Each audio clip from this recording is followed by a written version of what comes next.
Welcome to the Eating at a Meeting podcast. I'm your host, Tracy Stuckrath, dietary needs expert, certified meetings manager, certified food protection manager. I have searched the globe to find people and businesses who are creating safe, sustainable, and inclusive food and beverage experiences for their employees, guests, and communities. In each episode, you will find authentic conversations about how food and beverage impacts inclusion, sustainability, culture, community, health, and wellness. I know that sounds like a lot, but we're going to cover it all. Are you ready to feed engagement, nourish inclusion, and bolster your bottom line? If so, let's go. Hi, everybody. I've been doing the podcast almost a year now. Wow, I started it during the middle of the pandemic, and I've got 85 episodes posted already, which is amazing. But I have another guest for you, another expert today, and we're going to talk about service and how creating that safe, sustainable, and inclusive experience requires really good forethought and excellent customer service. And my guest today is Bob Pacanovsky. Close enough. Okay. Sorry, Bob. That's okay. He is with Black Tie Experience. Can you name any other speaker who should show up today with not one, but 3 black tuxedos? Look at him. He's got him in the back there. That is how passionate Bob is about creating a black tie experience. You may not remember his last name, which apparently I didn't say it right, but you will hopefully remember the guy with the black tie and the tuxes. And I recently met him in person at an event in Las Vegas, and he did bring all 3 black ties, but he's a phenomenal speaker on customer service. He also has this experience as a caterer. He produced or catered 25 National Pro Football Hall of Fame induction events and created over 7,000 meetings and events, all of them receiving the black tie experience courtesy of Bob and his catering team. He has achieved professional member status at the National Speakers Association and has spoken to companies and conferences on the national, state, and regional level. But he's most proud of being married to his wife, Connie, for 30 years and his son, Adam. So welcome to the show, Bob. Thanks, Tracy. It is awesome to be here. I appreciate it. You're welcome. And sorry, I mutilated your last name. Not a challenge. No worries. Mine's Stuckrath, so it gets messed up all the time as well. So when I heard you and I had met via telephone and email a couple of months ago, actually probably back in 2020. And then we met in person in the coffee shop in Las Vegas. I know. I know you. And I listened to you speak, and I was just blown away by what your black tie experience means. And so can you tell people what a black tie experience is so they know just as much as I do now? Yeah, sure. So to me, black tie service, black tie experiences is one of those highest levels of customer service experience. Think about that concierge type service where every detail is taken care of, where we're anticipating those needs of our customers. We're being proactive, that we're looking out for all those details, making sure that everything's taken care of, that we're making them feel valued and appreciated, and going and doing those little things to go above and beyond to really create what I call those brand ambassadors of your business. And for me, the definition of a brand ambassador is someone who can't wait to tell the stories of how you've made them feel. Oh, okay. Because when you do that, that's when you start getting that coveted word of mouth. Oh, you know what? I was just at an event. Let me tell you how well they took care of us. You can't believe this. Let me tell you the story. Since I have a food allergy, let me tell you what they did. Boom. Yep. That to me is black tie service. Well, and that totally immediately pops off my head. This gluten-free glittery on Twitter, she was in Italy on a trip before COVID, and she had explained to one of the waitresses the day before that she had celiac disease and she needed to be eat gluten-free. And the next day, another server was bringing her stuff, and the other waitress comes running across the restaurant going, "No, sans gluten. And so she posted this story on Twitter in 2 different posts saying, I appreciate how much she learned from me and then took, ownership of making sure that I was safe. Absolutely. I mean, that's those little things. I mean, she could have just said, I forgot. I'm sorry. No, she was proactive with it, and it got that restaurant not only a great review, but a brand ambassador. Right. Exactly. Yep. So one of the things that you mentioned in that, in the minutia detail, all of our checklists and making sure that we've got all of our T's crossed and our I's dotted. I always say it backwards. But there's a lot that planners have on their plate, and there's a lot that caterers have on their plate. So Sure. How can we successfully manage that?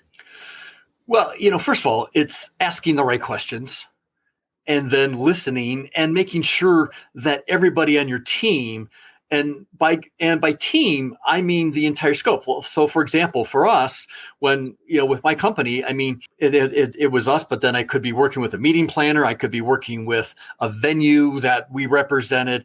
So everybody has to know, okay, here are all the details. Here are the 6 people who have food allergies, and here are their allergies. And hopefully from the meeting planner, we'll know what tables that they would have or the tables that they would be sitting at. So then I would identify that to my staff, saying, okay, because we did pre-shift meetings, every event, it was crucial and critical for us, not only at the event, but then during the week of the events, I would get my management team together. We'd go over every event in every detail to say, okay, here's this.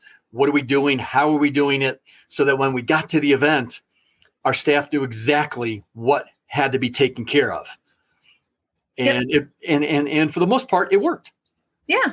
Well, and okay, so on that note, with what you taught, your staff, and what you teach your clients as well, what are some things that you see that a lot of people miss, or like just small little things that they could do to make that black tie experience easier?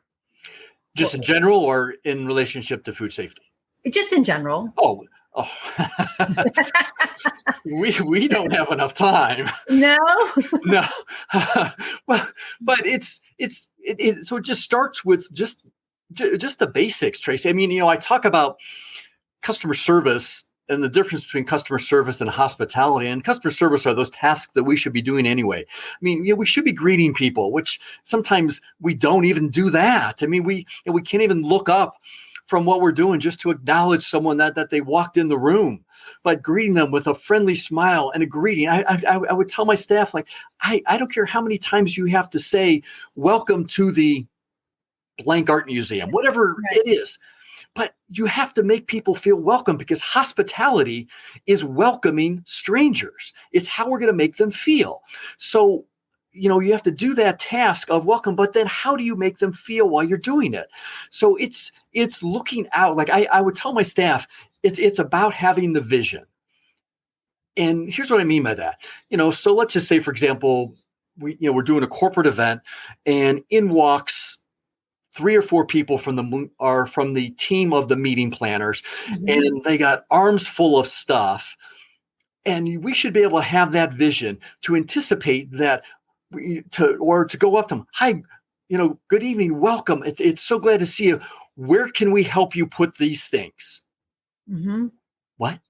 You want to help us? Yeah, that's our job.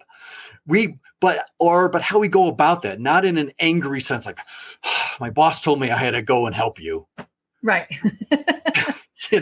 So it's trying to anticipate, like I said earlier, it's trying to anticipate those needs before they happen, so that now what that does for the meeting planner is it starts building peace of mind. Oh, you know what? They're taking care of all this for me. I have so many things on my plate. Oh, I can rest assured that they've got this part down. Right. Okay. And that's really, really kind of valuable as well, because I always loved it when I'm on site and you've got your red coat or your black coat, or, your CSM or the banquet captain saying, hey, Tracy, what can I do for you? Even some very enthusiastic servers, right? How can I help you? What can I get for you?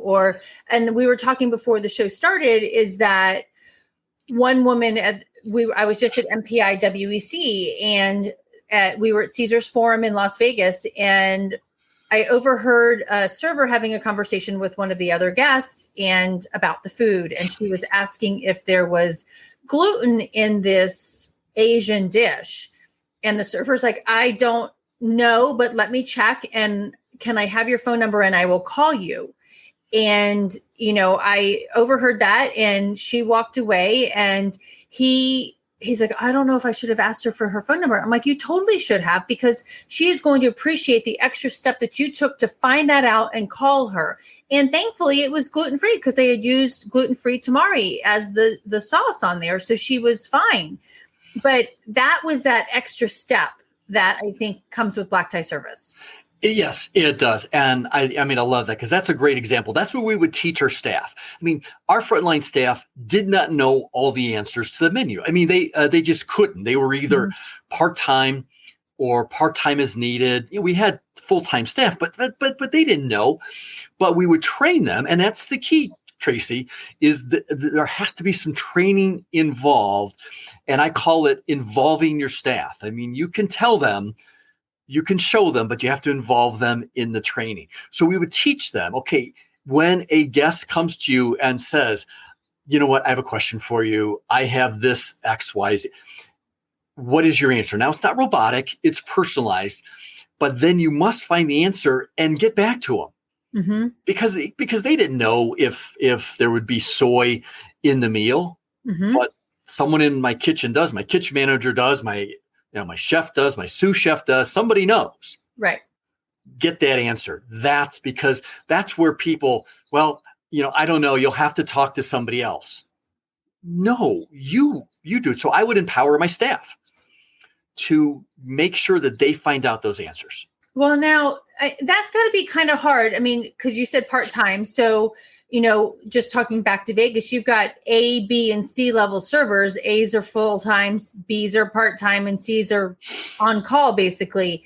And your pre-shift meetings, they're usually not that long to understand some of that stuff. So how can a planner work with a caterer or hotel to get a little bit of more information into the hands of those servers?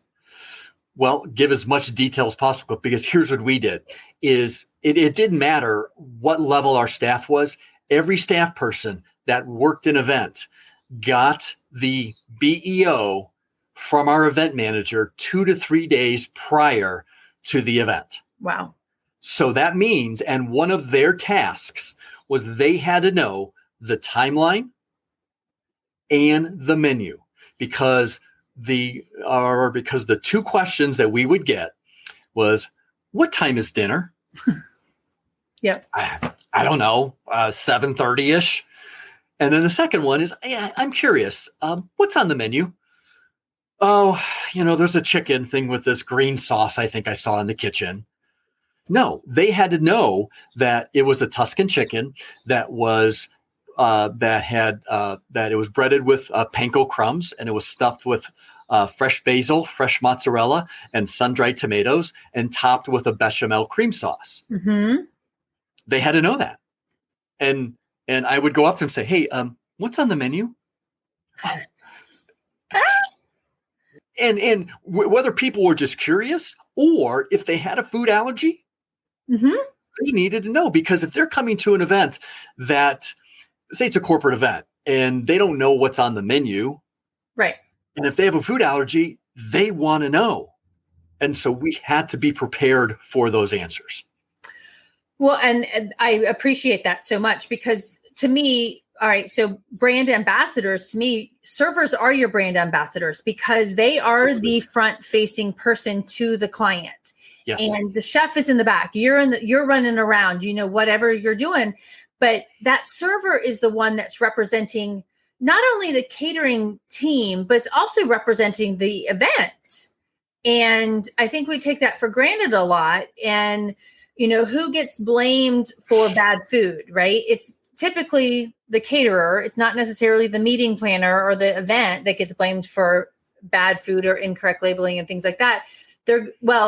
It's a kind of a combination, but I bet you mostly the caterer gets reamed for it. Well, it is, but I will tell you this, and this is one of the things that I train my staff on. People ask me all the time, well, Bob, how did you put this all together? Well, first of all, I've always been a big nut on customer service. It's the backbone. It was the backbone of all the businesses that I opened up. But one of the things, so we had a comprehensive 8-hour training program before any staff person, I don't care what level they were, part-time is needed, part-time, full-time, before they can walk on to any floor, they had to go through this program. Because when we were representing the Pro Football Hall of Fame, when people would go to the Hall of Fame, they would naturally assume that the catering's being done by the Hall of Fame. True. It's not. Right. So we were a brand extension of the Pro Football Hall of Fame.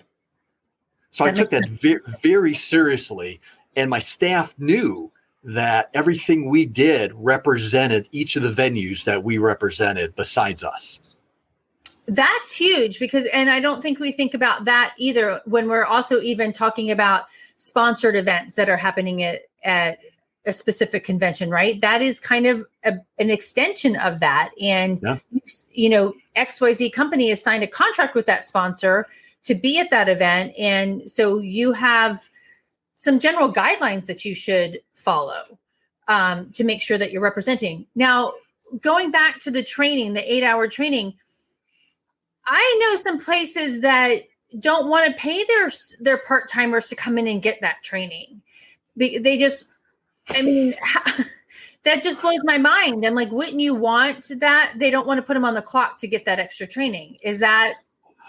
Well, I think it's a very short-sighted view. Okay. Because, or again, they are your brand, and you mentioned it, and I'm going to be at Cater Source in 2 weeks. And one of the seminars that I'm going to be giving is how many people are in marketing and PR in your company. Well, the answer is everybody, because during that course of that event, those guests, say there's 400 guests at an event. Do you think that they're going to meet the CEO or the VP or the executive chef? Maybe a few of them are, but they're going to base their entire guest experience on how they were treated by the frontline ambassadors. So it was so vitally important to me. And real quickly, so our training involved 2 facets. Okay. The first half was focused on the 3 tenets of our company, which was culture, leadership, and customer service experience. And so our culture was first and foremost. Tracy, everything starts, and we all know this, but everything starts with your culture, which I call the foundation of your company. So if in fact your leader, your boss, your CEO is pretty passionate about food safety, guess what? So will everybody else be. True. It's part of the culture. So we sat them down and said, okay, this is our culture. This is what we believe in. Here are our values. What are your values? And how are they going to mesh together with ours? Because we have to work together as a team. It has nothing to do with us. It has about all the people that we're going to serve during the next week or whatever it is. So that's number 1. Number 2 is leadership. And I told everyone on my team that they are a leader in my company. They don't need they don't have to have a business card or a title to be a leader, because I believe leaders influence others. So here's what we did after the onboarding training program, Tracy. So we did this 8-hour training program. Now, we did this, and because we had part-time as needed people, they may not work for 2 or 3 weeks. Well, guess what? They've forgotten almost everything. Right. Just because they have lives.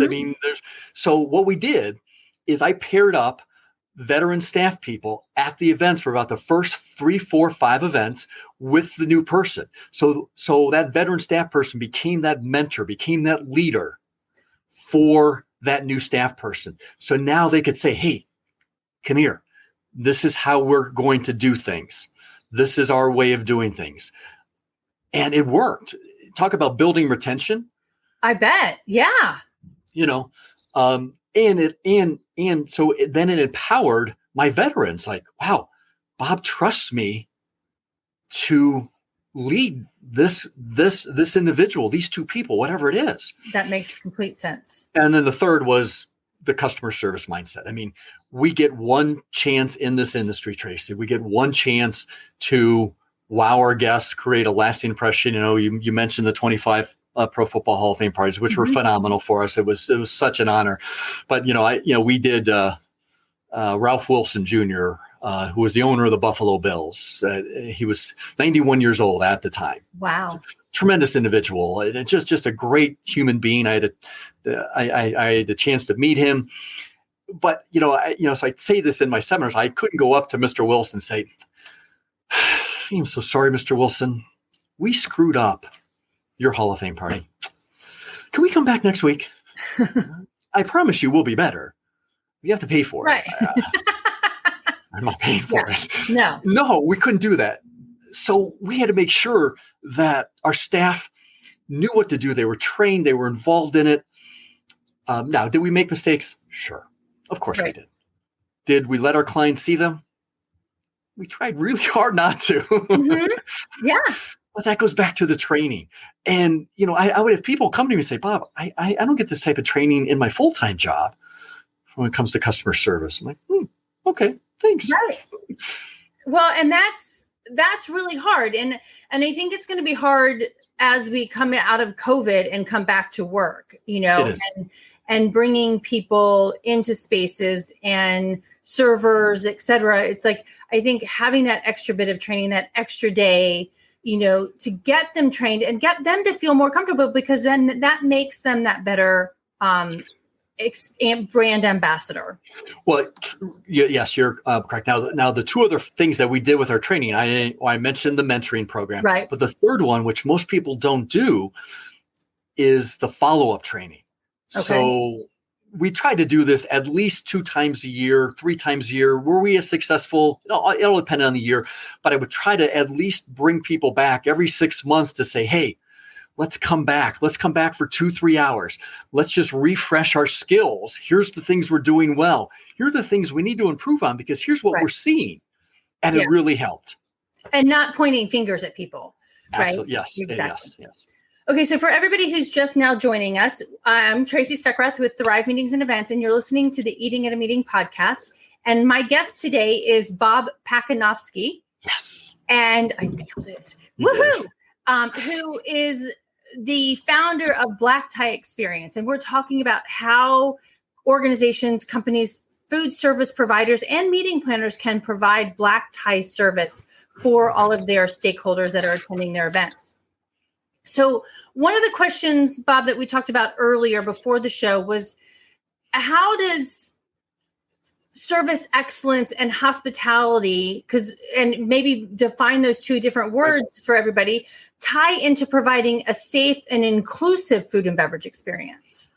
Yes, thank you. So service excellence to me are those steps of service. What are we teaching, or what are we training our staff? What's our way of doing things? Okay. Not only how we greet a guest, how we serve them, but how are we working with them when it comes to food safety and allergies? What are the answers that we need to know? So those are those steps of service. Now, those steps, Tracy, involve role playing, which I know is role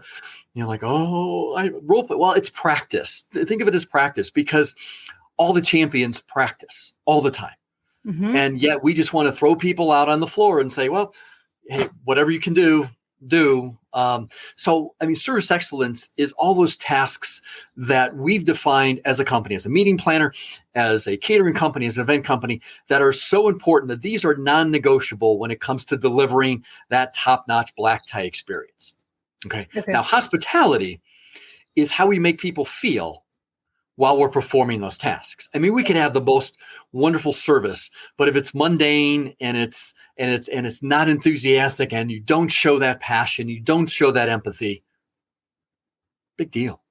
But it's how we make people feel, because hospitality to me is making that personal connection between you and someone else. So what are we doing during the course of that event to make everyone and feel that they truly are a valued customer? Because we don't know, as the meeting planner, we don't know as the catering staff, as the event venue, how many of those guests at that event are looking to book a corporate meeting, right, a wedding, whatever. Right. And, Tracy, we had really good food at our company. Okay. Mm-hmm.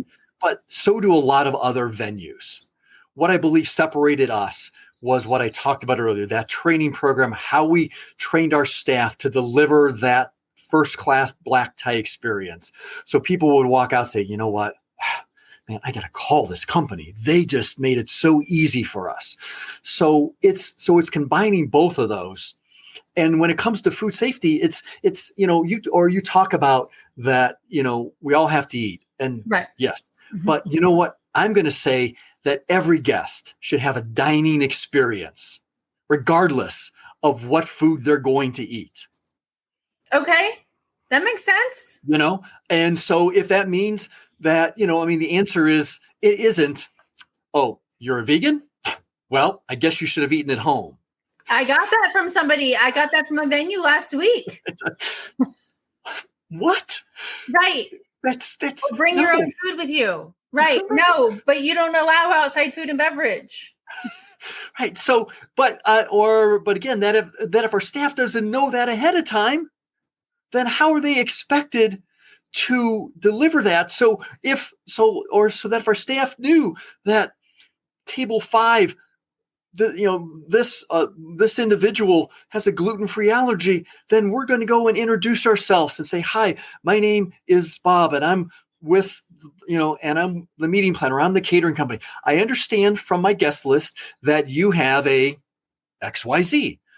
Please be assured we are taking care of you. It's going to be handled. You're going to get a wonderful, wonderful meal tonight. Right. And that's the way it should be. And it shouldn't be done. How do you manage delivering them all at the same time?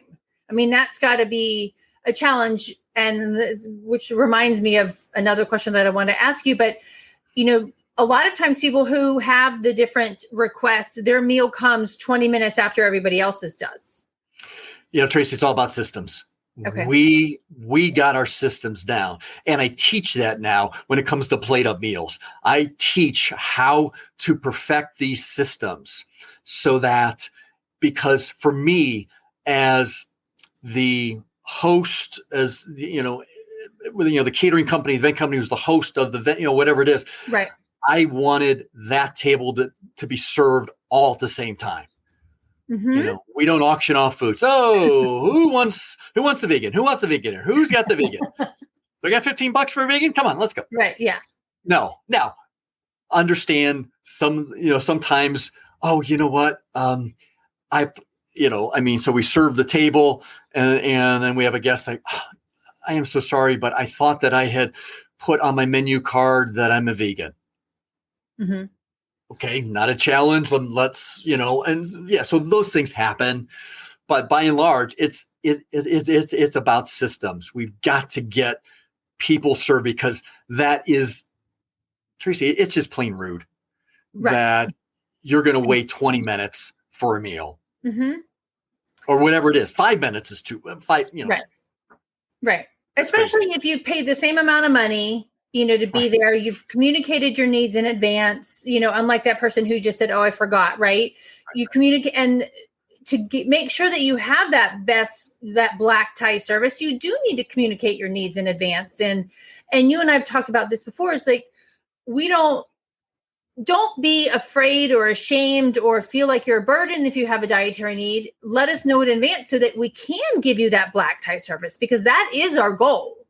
Right. I mean, it's interesting now for me. I mean, so, or if I have a lactose allergy. Okay. And so, I usually don't think about it honestly, but when the meal comes and there's a chicken with a cream sauce, I'm like, I mean, I could eat it, but I don't really want to. Right. But I would be more upset if I actually made that effort as a guest to tell the planner, whoever it is, you know what, here are my allergies. And then I get this meal. It's like, wait a minute. So that means you really either A, didn't listen to me, or B, really don't care.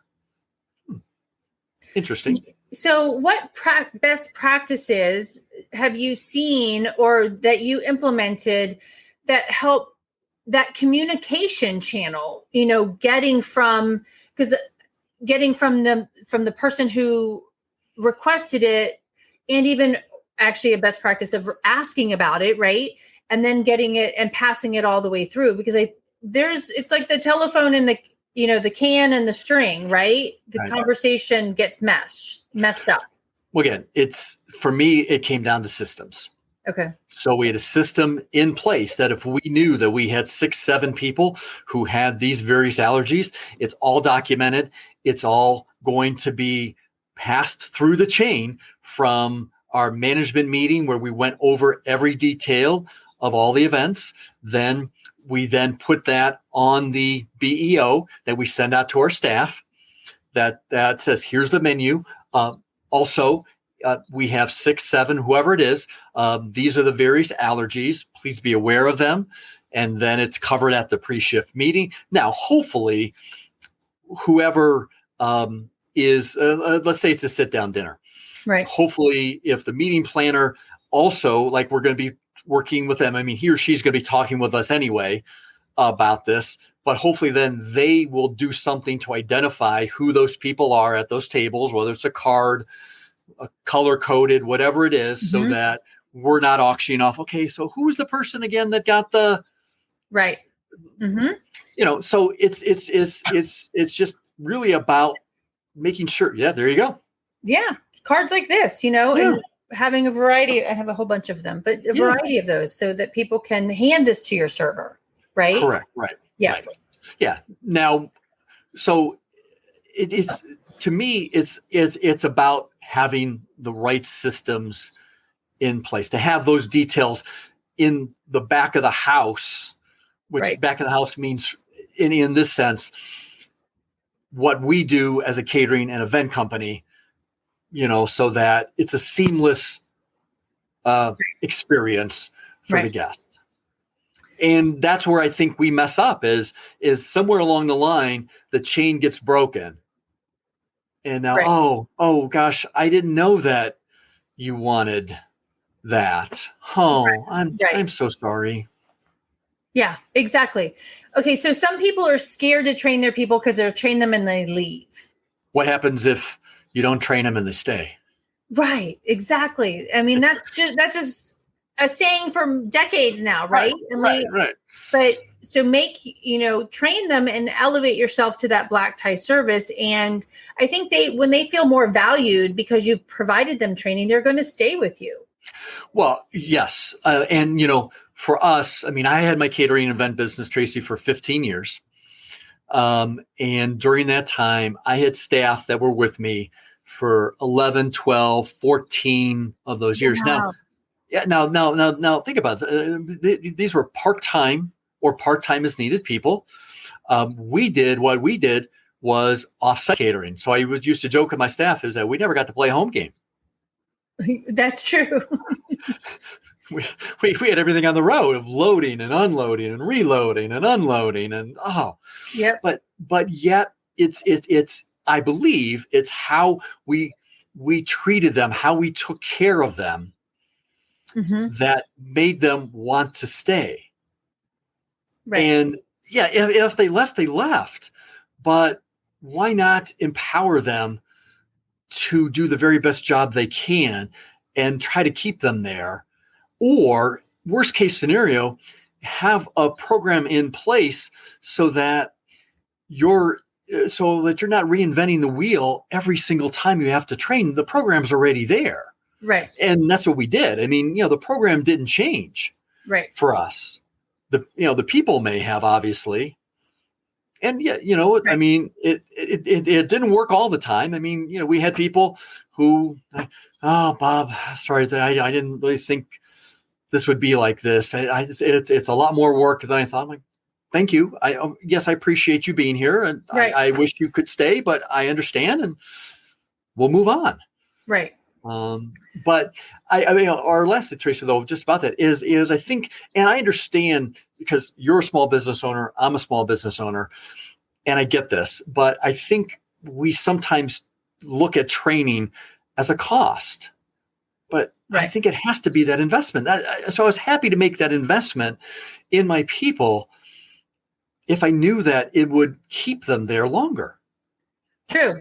I don't know why this just popped into my head, but making the investment in your food service, in what you serve as well. And some conversations that you and I are having for different industry that's still providing is like in room catering. Where my grandmother was in a retirement community, I'm like, are you trying to kill her with the food that you're serving? Because it's just crap, So I think that goes along with, does your server really want to serve that type of food too? But thinking about what you're serving. Well, and I can tell you this. I mean, I believe that if a company makes that investment in training and then not only on the service excellence and hospitality, but then they add, which they should anyway, but they add the training on the food safety for all the staff and to really create that dining experience. Tracy, they are going to be so busy, they won't know what to do with themselves because they will leapfrog the competition exponentially. Right. Now, okay, a quick question on that. Because you're in Ohio, and I was talking to some servers in Vegas. The servers front of house have to actually have a food handler certification. A lot of states only require the people in the kitchen to have that food handler. Is that the case? Is that just? I believe that to be correct. That right now, there has to be somebody from the team who is Serve Safe certified. Right. It doesn't have to be everybody. That makes a lot of sense. I mean, I know when I had my business, the tips program for bartending, I put my bartenders through the tips program. So thinking about it, that actually makes a lot of sense. Right. I mean, it's a safety thing for you and for your and your guests, but it's also that raises that level of service as well because they know, how to react and how to service and help people who they're creating beverages for. Right. Yes. Yeah. So I that's going to, probably that's going to be for some companies, right. Or some of them probably can only afford to have one or two people right. From that investment standpoint of being, but right. Still though, I still think there are things you can do during the training of the dining service experience so that your employees are empowered to know and really become involved in the food safety because, so, I sold my, company 6.5 years ago. And just between then and now, just the amount of new allergies and all the different things that are coming up. We had the gluten-free, we had, dairy, shellfish, nuts, the strawberry, that's really, and then, besides the vegan and the vegetarian, certainly. Yeah. But now it's gotten just a lot more in depth and in detail. And I think it's advantageous for companies to train their people on how to deliver this service excellence when it comes to food safety. Right. And I believe this Facebook user is Chef Agenbach from South Africa, but overall, nice. Great understanding of food systems. Front of house is also certified food serve, which is perfect. Because you are. And actually, I was having a conversation with a corporate client last week, and between cross contact and cross contamination, and she's like, "Well, no, just talk about cross contamination." I said, "Well, no, actually, there's a difference.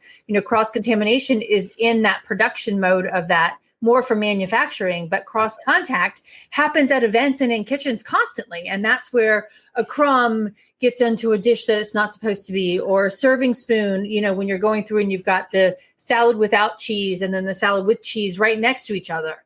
And, lo and behold, somebody's going to go through and Bob's going to forget that he got that spoon or those tongs from that salad and not the other one. No, you're right. And you actually that just kind of popped in my head. I still remember some of the events that we did when we had those or those requests. We would separate that salad or whatever it is, and with a note saying, please do not touch this with whatever. I mean, so that my back of house staff knew, okay, that the salad, whatever it was, had to be handled. Now we're talking illness, whatever. Right. Yep. So and you don't want that. Nobody wants that. No, that's not good for the brand. No, it's not good for the brand, and it's not good for the body either. No. Yeah. Okay. So everybody, this is Bob Pacanovsky with Black Tie Experience. And so share with us some of your resources, one or two go-to resources that you can share with our listeners. For my business? Yeah. What sure. Go-to resources that you have. Yep. Well, so, I have a YouTube channel where I have what's called my Black Tie Hospitality videos. Oh. Just my name, Bob Pacanovsky. It's 2 to 3 minute videos just on different facets of customer experience and hospitality, just to make you think a little bit differently about how to deliver that hospitality experience. So, that's one. Secondly, on my website, I actually have, I do dining training programs, both for restaurants, catering, senior living, whomever, where we talk about how to deliver that black tie customer service experience that not only is about all the things I talked about today, but then the task-oriented training of how to, just the proper way to set a table, the proper way to serve. I don't know about you, Tracy, but I think service is a lost art. The art of service is not as refined as I believe it should be. And so what I teach is that fine dining service, regardless of what type of company you have. I think that when you empower your people to serve professionally, okay, I think it just sets you apart. And so on my website, which is bobpacanovsky.com, there's a tab there that I think says consulting, and it says food service consulting, and I love to do it because I think it does make a difference. So you, even in this more casual coming out of COVID, where, I went to go buy a suit the other day and there's no pants to be had. Everybody's they're just selling yoga pants. You can buy all the shirts you want in the world, but just yoga pants. But coming out of this COVID in a very more relaxed environment, you still think that high-end service level should be there, or because that can still elevate that casual experience? Well, I would hope so. I mean, let's, and maybe I'm old school, I don't know. Right. But I think there is something on just, it's not the prim and proper. It's not the Russian type service where it's, programmed and no, it's just, but knowing how to do those things, how to serve properly, how to clear properly, how to pour properly, and then to add that hospitality quotient to it of making people feel more valued and appreciated while you're doing it. I think that sets you apart than almost everyone else in the industry. Right. And I think you walk away from that saying, wow, gosh, they really took great care of me. And the service, here's one of the things. And I know this may sound strange, Tracy, but one of the best compliments I ever gotten from a meeting planner when I had my company, they would tell me, Bob, your staff is wonderful. They're so friendly. They're so easy to work with. But then they said, Bob, your staff's invisible. Wow. Mm-hmm. Like, wow. And at first I was taken aback. Like, no. Please don't understand. They are so, it's so natural for them. They just, I am sitting there and all of a sudden my plate's gone and I don't even know it. It's just, they are so seamless in the entire process. That's what I'm talking about. Okay. Gotcha. Is that fine art of service. That makes complete sense. And it does make that experience so much better when because it's even like putting music on in the background of, an event. you don't think that it's important, but it really is, or lighting, right? Mm-hmm. And it does make a difference in that experience for someone, because whether it's too loud or too soft or whatever, it adds an ambiance. And that server training to me it provides that extra added ambiance that you and I can have that conversation at the table and not be disturbed by, oh, excuse me, sir, ma'am, I need to get your plate, whatever. So that makes complete sense. Yeah. I think Chef just said, even a casual dining interaction is so rounded with excellent service, always wow the guest at their level of expectation. Yep. Agree. Right, yes. Yeah. Right. And it's, and that's what we would teach. Now, here's what I would tell is so I train my staff to make sure that they always showed appreciation, which is gratitude, thankfulness, because I think it's so very important. And then to wow our guests every once in a while. Right. Because you can't wow people all the time. But if you wow them and show them that constant thankfulness, gratitude, appreciation, now when you wow them, like, wow, I can't believe you did that. Thank you. And wowing them just could be those little things that you overhear that, there's two guests talking and one of them says, oh, you know what?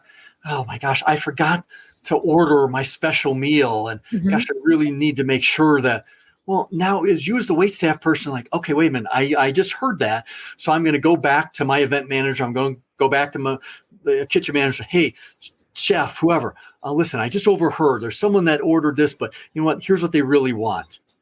Right. Do we have enough that I could, and then when you bring that out, right. Wow. How did you know? Yep.